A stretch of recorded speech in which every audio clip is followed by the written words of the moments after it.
Treasure Island by Robert Louis Stevenson.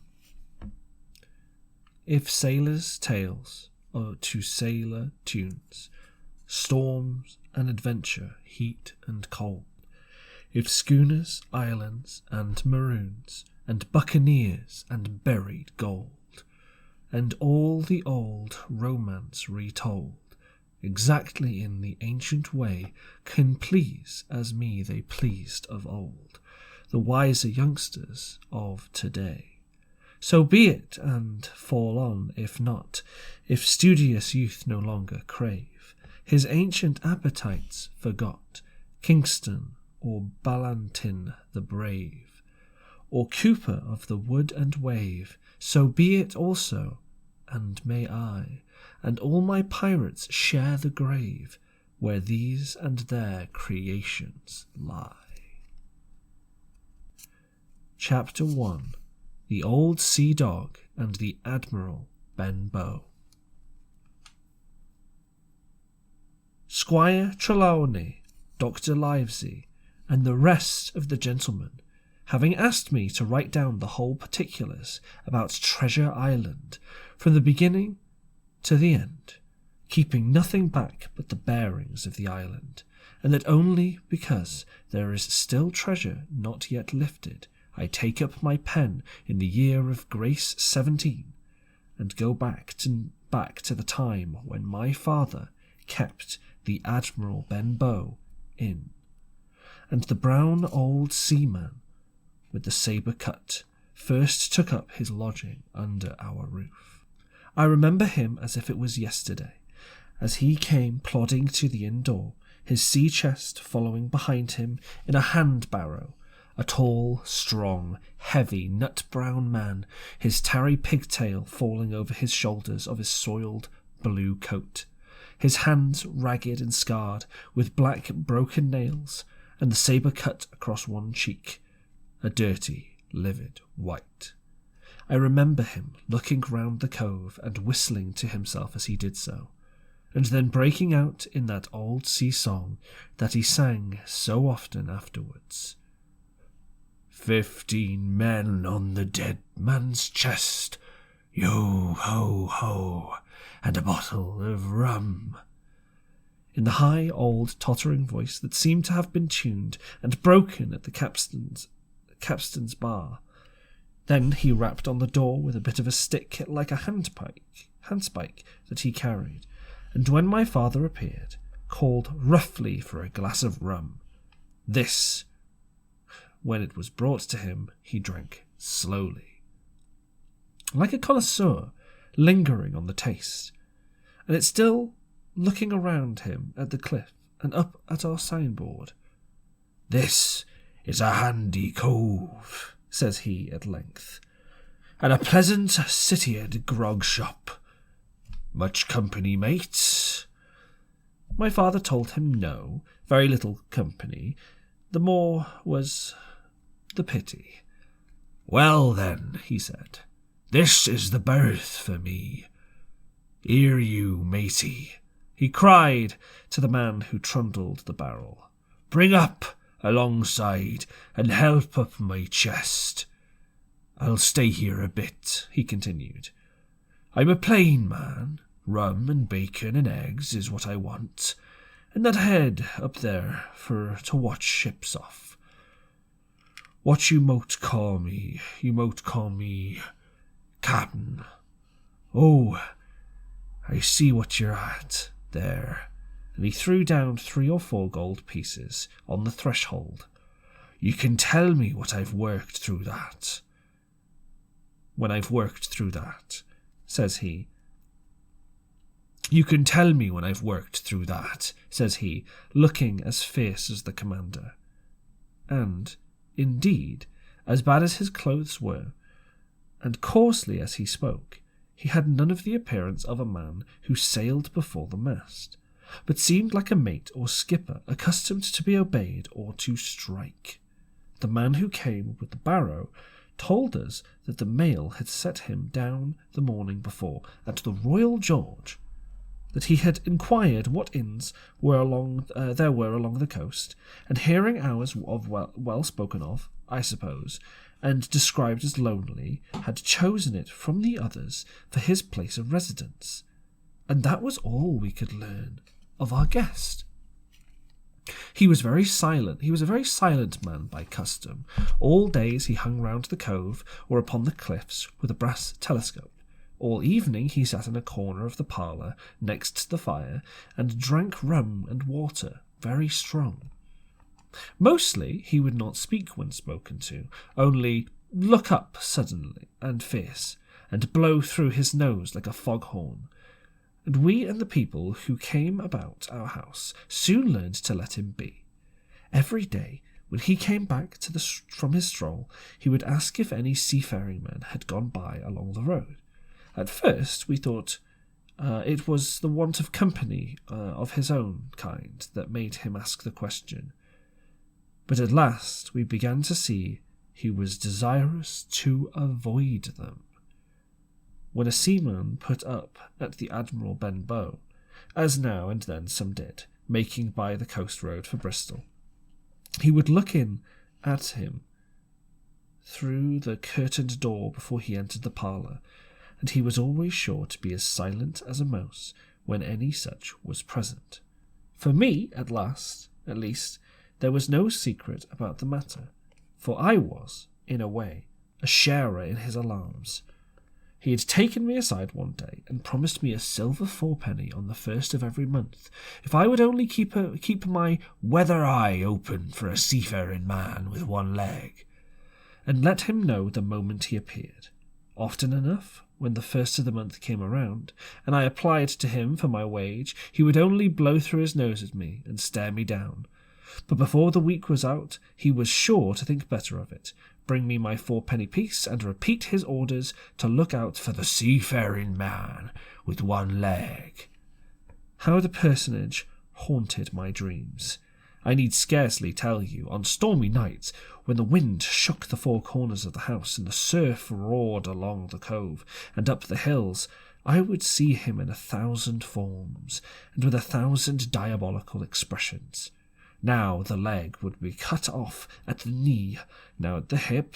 Now he was a monstrous kind of creature who had never had but the one leg, and that in the middle of his body. To see him leap and run and pursue me over the hedge and ditch was the worst of nightmares, and although I paid pretty dear for my monthly fourpenny piece, in the shape of those abominable fancies. But though I was so terrified by the idea of the seafaring man with one leg, I was far less afraid of the captain himself than anybody else who knew him. There were nights where he took a deal more rum and water than his head would carry, and then he would sometimes sit and sing his wicked old wild sea songs, minding nobody.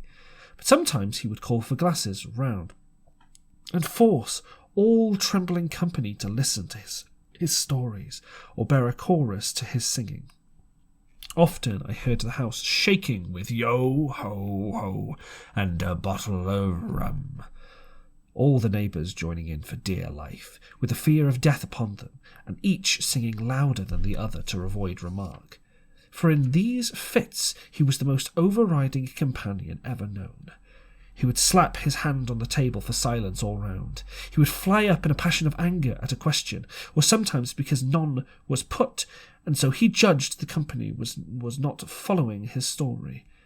Nor would he allow anyone to leave the inn till he had drunk himself sleepy and reeled off to bed.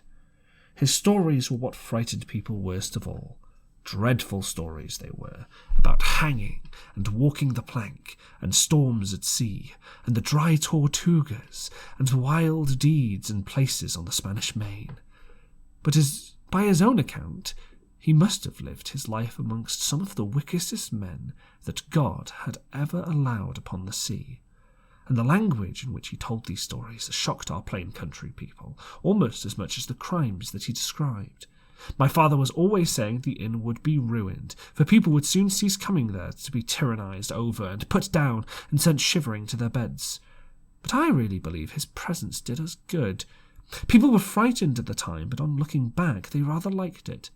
It was a fine excitement in a quiet country life, and there was even a party of the younger men who pretended to admire him, calling him a true sea-dog and a real old salt, and such like names, and saying that there was a sort of man that made England terrible at sea.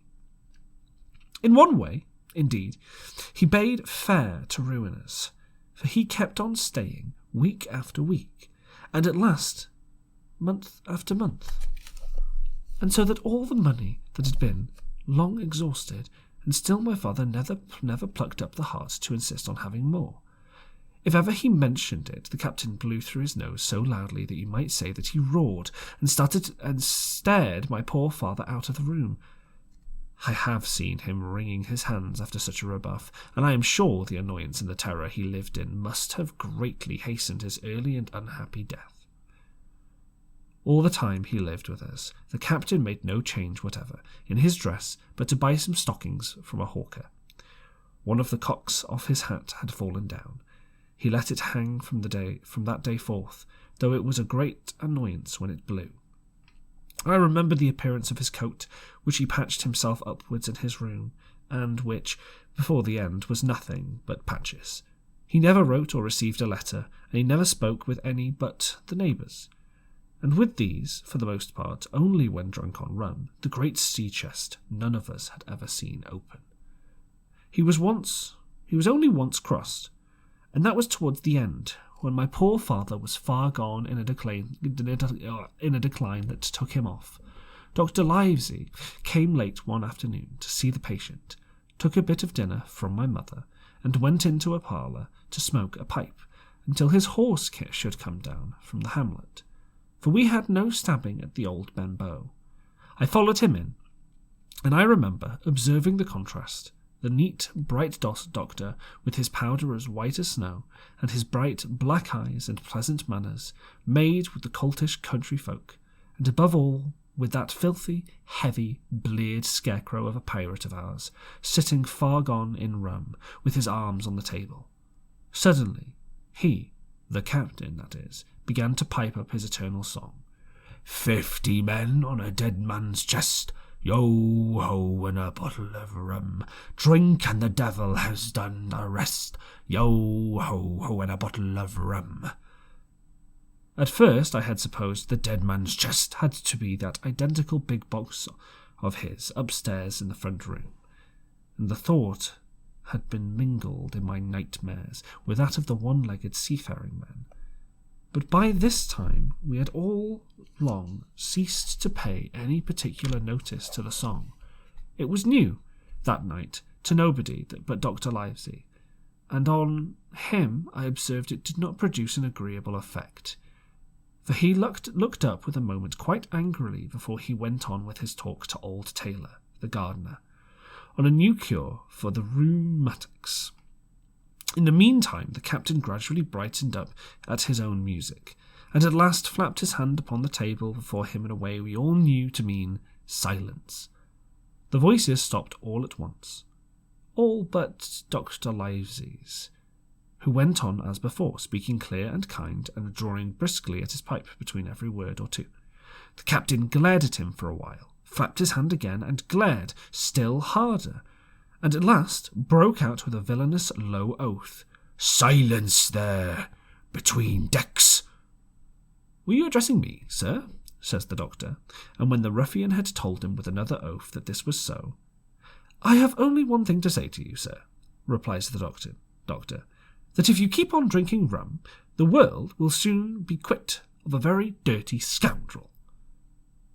The old fellow's fury was awful. He sprang to his feet and drew and opened a sailor's clasp knife, and, balancing it open on the palm of his hand, threatened to pin the doctor to the wall. The doctor never so much as moved.